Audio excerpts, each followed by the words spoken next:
اس سے یہ بہتر ہے کہ مجھے قید خانے میں ڈال دیا جائے۔ اللہ نے حضرت یوسف کی دعا قبول کی اور وہ جیل میں ڈال دیے گئے۔ حضرت یوسف سے پہلے جیل میں 2 قیدی اور بھی تھے، ایک شاہی باورچی اور دوسرا بادشاہ کو شراب پلانے والا ساقی۔ ان کے خلاف الزام تھا کہ انہوں نے بادشاہ کو زہر دینے کی کوشش کی ہے۔ حضرت یوسف علیہ السلام جیل میں قیدیوں کو اللہ تعالیٰ کی باتیں بتاتے رہے اور خدا کا پیغام پہنچاتے رہے۔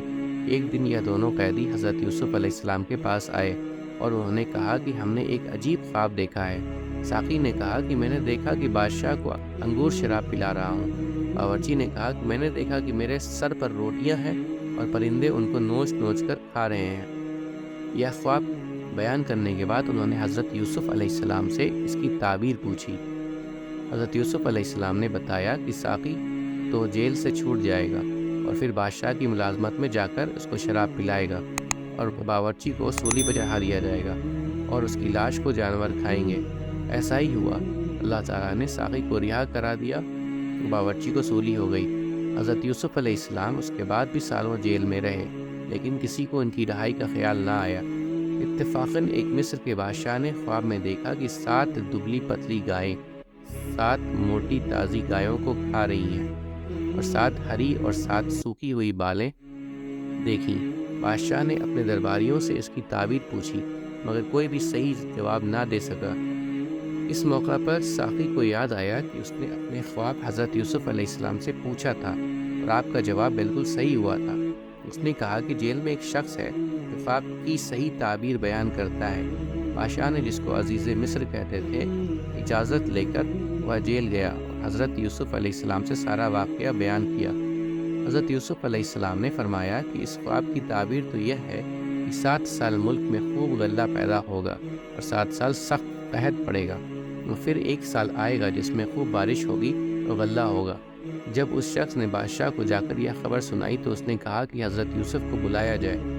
جب وہ دوبارہ حضرت یوسف علیہ السلام کے پاس گیا اور بادشاہ کا پیغام سنایا تو آپ نے فرمایا، ان عورتوں کا کیا حال ہے جنہوں نے اپنے ہاتھ کاٹ لیے تھے؟ بے شک میرا رب ان کے مکر و فریب سے واقف ہے۔ بادشاہ نے ان عورتوں کو بلا کر پوچھا تو انہوں نے کہا کہ ہم نے حضرت یوسف میں کوئی برائی نہیں دیکھی۔ یہ دیکھ کر زلیخا بھی بولی کہ اب جبکہ حق ظاہر ہو گیا ہے، سچ بات یہ ہے کہ میں نے ہی حضرت یوسف علیہ السلام کو برگلایا تھا اور وہ بالکل سچا ہے۔ حضرت یوسف علیہ السلام جب جیل سے رہا ہو گئے تو بادشاہ نے حکم دیا کہ یوسف کو عزت کے ساتھ بلایا جائے، میں شاہی خدمت ان کے سپرد کروں گا۔ حضرت یوسف آئے اور بادشاہ سے بات چیت کی۔ حضرت یوسف نے کہا کہ مجھ کو شاہی خزانے کا وزیر مقرر کیجیے، میں اس کی بہتر حفاظت کروں گا۔ بادشاہ نے منظور کیا اور انہیں شاہی خزانے کا وزیر مقرر کر دیا۔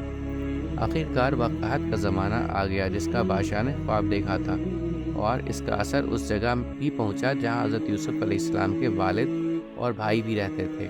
چنانچہ حضرت یعقوب علیہ السلام نے اپنے بیٹوں کو غلہ لانے کے لیے مصر میں حضرت یوسف علیہ السلام کے پاس بھیجا۔ جب حضرت یوسف کے بھائی آئے تو حضرت یوسف علیہ السلام نے ان کو پہچان لیا اور بھائی حضرت یوسف علیہ السلام کو نہیں پہچان سکے۔ حضرت یوسف نے ان کو غلہ دیا اور کہا کہ اگلی دفعہ آؤ تو اپنے دوسرے بھائی کو بھی ساتھ لے کر آنا، ورنہ میں تمہیں غلہ نہیں دوں گا۔ اور اپنے ملازموں سے کہہ دیا کہ جو قیمت انہوں نے غلہ کی دی ہے وہ ابھی چپکے سے ان کے سامان میں رکھ دو تاکہ وہ پھر مصر آئیں۔ جب یہ لوگ اپنے شہر کنعان پہنچے تو اپنے باپ حضرت یعقوب علیہ السلام سے کہا کہ ابا جان، اب کہ ہمارے ساتھ بھائی کو بھیجیے ورنہ ہم کو غلہ نہیں ملے گا اور ہم اس کی خوب حفاظت کریں گے۔ جب انہوں نے اپنا اسباب کھولا اور اس میں ساری رقم دیکھ کر بہت خوش ہوئے، پھر باپ سے کہا کہ دیکھیے شاہ مصر نے ہماری رقم بھی واپس کر دی، آپ ہمارے ساتھ بھائی کو ضرور کر دیں، ہم خوب حفاظت کریں گے اور ہم کو سامان بھی زیادہ ملے گا۔ حضرت یعقوب علیہ السلام نے کہا کہ جب تک تم اللہ کا عہد مجھ کو نہ دو کہ اس کی حفاظت کرو گے اور اس کو سب کے ساتھ رکھو گے، اس وقت تک میں اس کو تمہارے ساتھ نہیں بھیجوں گا۔ آخرکار سب بھائیوں نے عہد کیا۔ حضرت یعقوب علیہ السلام نے ان کو نصیحت کی کہ تم سب ایک دروازہ سے داخل مت ہونا۔ آخر جب یہ سب علیحدہ علیحدہ دروازوں سے داخل ہوئے تو حضرت یوسف علیہ السلام نے اپنے سگے بھائی یامین کو بتایا کہ میں تمہارا سگا بھائی ہوں اور میں تم کو اپنے پاس رکھوں گا۔ آخر جب ان سب کا سامان تیار ہو گیا تو حضرت یوسف علیہ السلام نے اپنا ایک برتن اپنے سگے بھائی کے سامان میں چپکے سے رکھوا دیا اور اعلان ہوا کہ شاہی کٹورا گم ہو گیا ہے، جس نے لیا ہو وہ دے دے، اس کو 1 اونٹ غلہ انعام دیا جائے گا۔ سب بھائیوں نے انکار کیا۔ بادشاہ کے آدمیوں نے کہا کہ جس کے سامان سے نکلے اس کو روک رکھیں، اس کی یہی سزا ہے کہ ہمارے ملک کا بھی یہی قانون ہے۔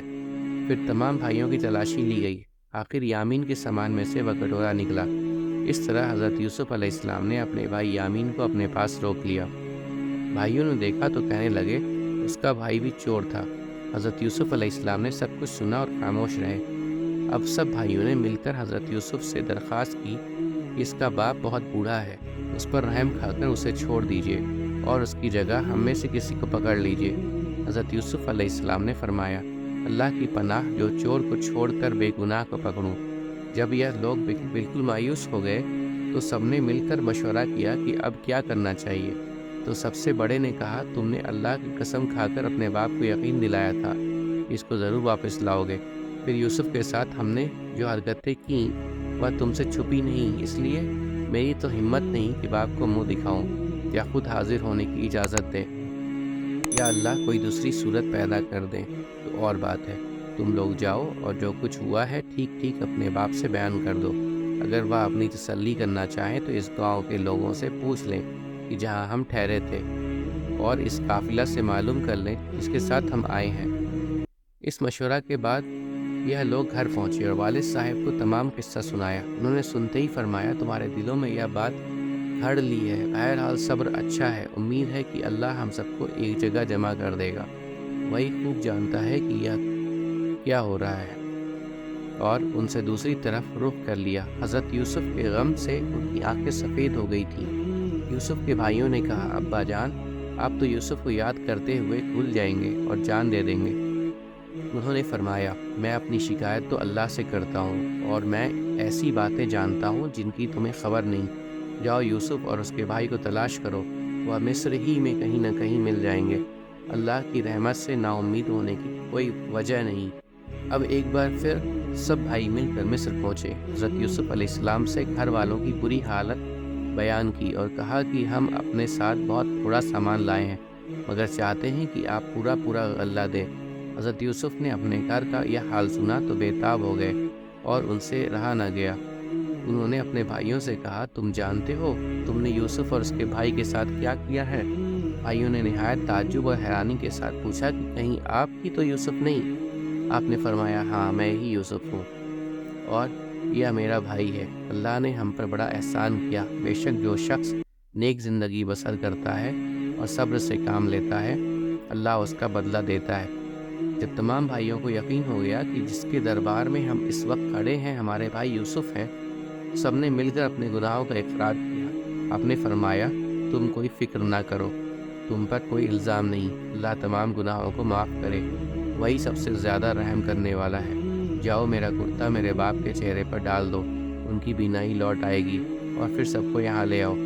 ادھر قافلہ مصر سے روانہ ہوا اور ادھر حضرت یعقوب علیہ السلام نے اپنے گھر والوں کو یہ خوشخبری دی کہ مجھے یوسف علیہ السلام کی بو آ رہی ہے۔ انہوں نے سنا تو کہا کہ تمہارے سر پر ایک ہی خبط سوار ہے۔ آخر قافلہ آ گیا۔ حضرت یوسف علیہ السلام کا کرتا ان کے سامنے رکھ کر تمام حالت سنائے تو انہوں نے گھر والوں سے کہا، دیکھو میں نے تم سے نہیں کہا تھا۔ آخر سب بیٹوں نے مل کر آپ سے گناہوں کی معافی مانگی اور مصر کو چل دیے۔ حضرت یوسف علیہ السلام سے ملاقات ہوئی تو انہوں نے ماں باپ کو اپنے پاس ٹھہرایا اور کہا، خدا چاہے تو مصر میں امن اور آرام کے ساتھ رہیے۔ پھر ان کو اپنے ساتھ تخت پر بٹھایا۔ سب کے ساتھ بھائی شاہی آداب بجا لائے۔ آپ نے فرمایا، یہ میرے خواب کی تعبیر ہے، اللہ نے سب کو سچ کر دکھایا۔ اس نے مجھ پر بڑا احسان کیا جو مجھے قید سے چھڑایا، اور شیطان نے جو فساد میرے اور میرے بھائیوں کے درمیان ڈال دیا تھا، آپ سب کو دیہات و بیابان سے یہاں لے آیا۔ بے شک میرا رب خیر کی حکمت جانتا ہے۔ اے میرے پروردگار، تو نے مجھے حکومت دی، باتوں کا مطلب سمجھا دیا۔ اے زمین و آسمان کے پیدا کرنے والے خدا، تو ہی دنیا اور آخرت میں میرا کام بنانے والا ہے۔ مجھے مسلمان ہی مارنا اور نیک بندوں کے ساتھ ملا دینا۔ غرض ایک عرصہ تک حضرت یوسف علیہ السلام اللہ کے بتائے ہوئے قانون کے مطابق مصر میں حکومت کرتے رہے، لوگوں کو اللہ کی طرف بلاتے رہے،